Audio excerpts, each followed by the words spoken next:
السلام عليكم maanta waxay nii soo tebinayaa dhacdo ku dhacday wiil yar oo lagu magacaabo Murtaas oo u dhashay dalka Afghanistan dhacdaduna waxay dhacday 2006 wiilkan yar waxa soo wajahay noloshiisu inay burburto ay baabado runtii waliba miyaad u malaynaysaa inuu laacibkii weynaaye Lionel Messi lagu magacaabo dartii ay u burburtay nolosha wiilka yar ee lagu magacaabo Murtaas dhacdadaas maanta inii soo tebinayaa isla socod wanaagsan haddaba maalmaha kamid ah wiilkan iyo walaalkii oo ku ciyaaraya daarada horteeda ayuu walaalkii waxa uu soo qaaday baciyaraha aan ku qaadan jirin khudradda iyo adeeg lagu dooni jiray dumarku inuu soo qaado uu ku buufiyo magaca Messi uu geliyo walaalkiisa ka yar ee 5 jirta ah lagu magacaabo Murtaas haddaba jabo waa ka dambeeyay haddaba waxa uu sameeyay inuu kii walaalkiisa weynaa uu sawiraan ka qaado isagoo bacdi xiran oo magaca Messi ku qoran yahay uu Facebook dhigo haddaba sidii la filayay may dhicin sawirku waxa uu noqday viral oo runtii dad badan ayaa ka dareen celiyay ka fil celiyay ilaa markii dambe ay arrintiisa u socotay Lionel Messi gaadhay haddaba markii uu Messi maqlay uu ogaaday inuu inaan kaas Afghanistan ku dhashay uu jiro aad ka jecel taageeradii kamid waxa uu diray giftiga uu diray haddaba waxa ku jiray garan sidoo kale waxa ku jiray kubad sidoo kale waxa ku jiray saxiixiisii Lionel Messi haddaba markii ay gaadhay alaabtaasi waxa aad uga hinaasay aba ka xumaaday dadkii jaarkiisa ahaa dadkii magaalada la deganaa dadkii aad u ka dhawaa sidoo qof caani uu kugu soo diri karay giftigaas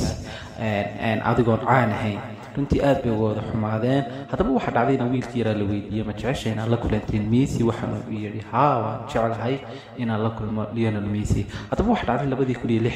2016 isagoo ku ciyaaraya dalka Qatar ayaa waxa ku casuumay Lionel Messi inuu ka yaraa ku yara gacanta la haysta garoonka la soo galo inuu ka dhigo sidii buu ku yimid dalka Qatar ciyaartooyadii Barcelona dhan oo soo waran la galgalay runtii wiilka yar waxay ahayd maalmahaasi maalmo aad u qurux badan haddaba jabo waa ka dambeeyay markii uu ku soo noqday dalkiisa Afghanistan oo gacanta ugu jirta ama maamulka gacanta waddanka ay ku hayaan kooxda weyn Taliban ayaa maqlay haddaba arrintii markii dalka ku soo noqday wiilkii yar Taliban baa weerar badan ku soo qaaday dhanka waalidkii family-gii isagoo xataa hooyadii ka sheekaynayso oo leedahay 8 subaxnimo ay dagaal iyo weerar lagu soo qaadeen oo runtii aniga lafteedu waan baqanaa wiilkii yar way la baqeen haddaba waxa dhacay in wiilkii yar loo soo mariyo hanjabaado waan afduuban waxyaabo noocaas waalidkii uu cabsi geliyo haddaba aabihii family-gu waxa uu go'aansaday inuu dalkan gabi ahaan iskaga tago oo iskaga baxsado maadaama kooxdii weyneed halistahay ay soo weeraraysaa haddaba marka kooxdan weerarka soo qaadaysaa waxay arrinta u badinayaan in Lionel Messi uu lacag badan ka yar soo siiyo marka waxa waxyaabaha weydiinaya waxa kamid ah lacag haddaba aabihii waxa uu go'aansaday inuu dalkii iskaga xaajiro uu dalka iyo Spain uu tago nasiib darro haddaba arrintu nasiib darradii kale la kulmay waxa weeyaan dalkii Spain baa soo diiday qaabilaada family-gan waxayna ku soo noqdeen dalkooda hooyo cawskiisa wala mahuraan dalkooda hooyo ku soo noqdeen oo arrintii ka taagan tahay haddaba wiilkii adana waxa dib fariimo kale uga yimaadeen Taliban wiilka waan dilaynaa wiilka waxa kale lacagta inta leegna ku soo wareejiya runtii wiilka yarna wax lacaga kamu soo helin Lionel Messi mar la weydiiyay lagu yiri maxaad Messi lacag ka soo heshay oo wuxuu wax iimaaleynayaan dadku inaan lacag ka soo helay buu yiri markaas wax Messi lacag ka soo helin noloshiisu ma xalqalad